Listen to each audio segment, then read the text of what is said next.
Assalamualaikum warahmatullahi wabarakatuh. Sahabat, tetap semangat dalam kondisi apapun, dan jangan menyerah. Andalkan Allah Subhanahu wa Ta'ala dalam setiap perkara kehidupan kita. Semoga kita selalu diberikan kesehatan dan kekuatan dalam menjalani hidup ini. Amin ya Rabbal Alamin. Sahabat beriman, jangan lupa untuk dukung channel ini dengan memberikan masukan di kolom komentar. Jangan lupa juga untuk like, share dan subscribe serta nyalakan loncengnya. Orang yang hebat adalah orang yang memiliki kemampuan menyembunyikan kesusahan, sehingga orang lain mengira ia selalu senang. Imam Syafi'i.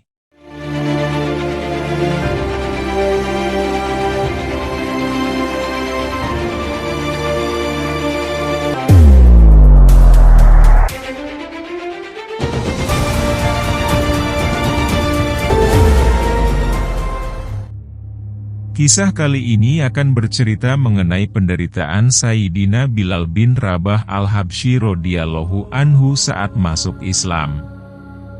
Sayyidina Bilal al-Habsyi radhiyallahu anhu adalah seorang sahabat yang masyhur. Ia muadzin tetap Masjid Nabawi.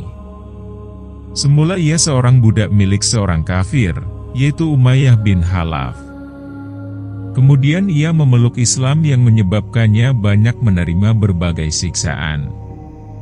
Umayyah bin Khalaf adalah seorang kafir yang sangat memusuhi Islam.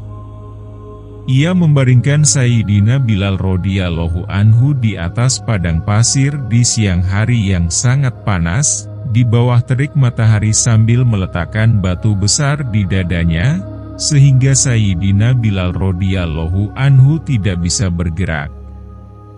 Lalu dia berkata kepadanya, "Apakah kamu siap mati seperti ini atau tetap hidup dengan syarat kamu meninggalkan Islam?"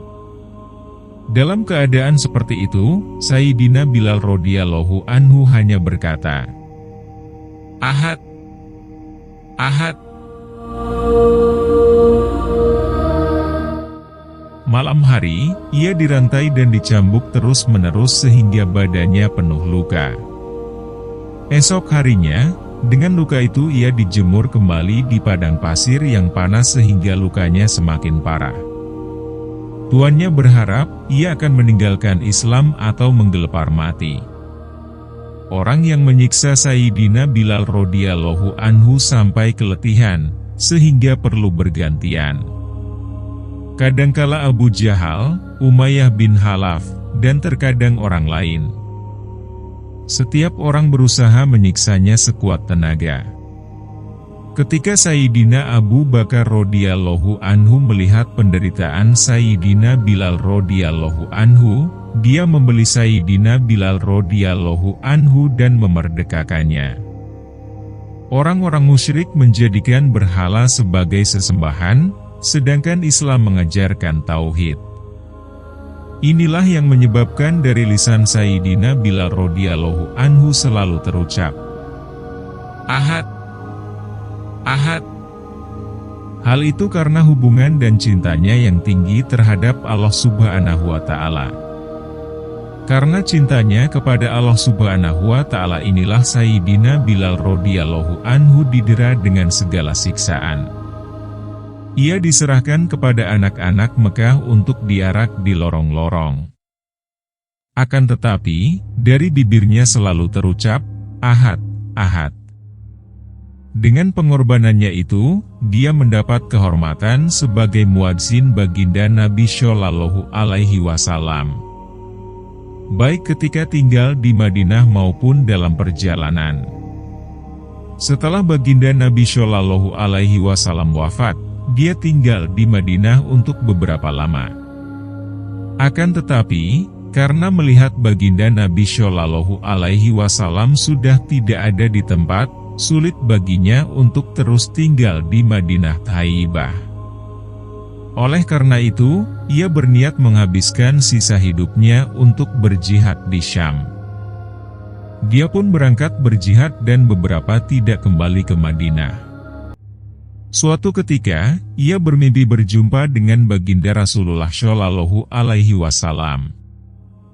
Beliau bersabda, "Wahai Bilal, masihkah kamu setia kepadaku? Mengapa kamu tidak pernah menziarahiku?" Begitu bangun, ia segera pergi ke Madinah. Setibanya di sana, Sayyidina Hasan dan Sayyidina Husain radhiyallahu anhuma memintanya untuk mengumandangkan azan. Ia tidak dapat menolak permintaan kedua orang yang sangat dicintainya itu. Dia pun memulai azan.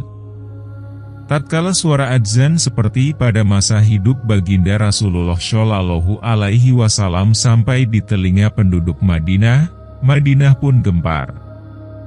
Para wanita pun menangis dan keluar dari rumah-rumah mereka. Setelah tinggal beberapa hari di Madinah, ia pun kembali ke Syam. Menjelang tahun 20 Hijriah, dia wafat di Damaskus. Dari kitab Usudul Ghabah. Sahabat, semoga kita bisa mengambil hikmah yang baik dari tayangan kisah ini dalam mencari keridhaan Allah Subhanahu wa Ta'ala. Terima kasih sudah menonton video ini. Nantikan kisah-kisah lainnya di sini. Assalamualaikum warahmatullahi wabarakatuh.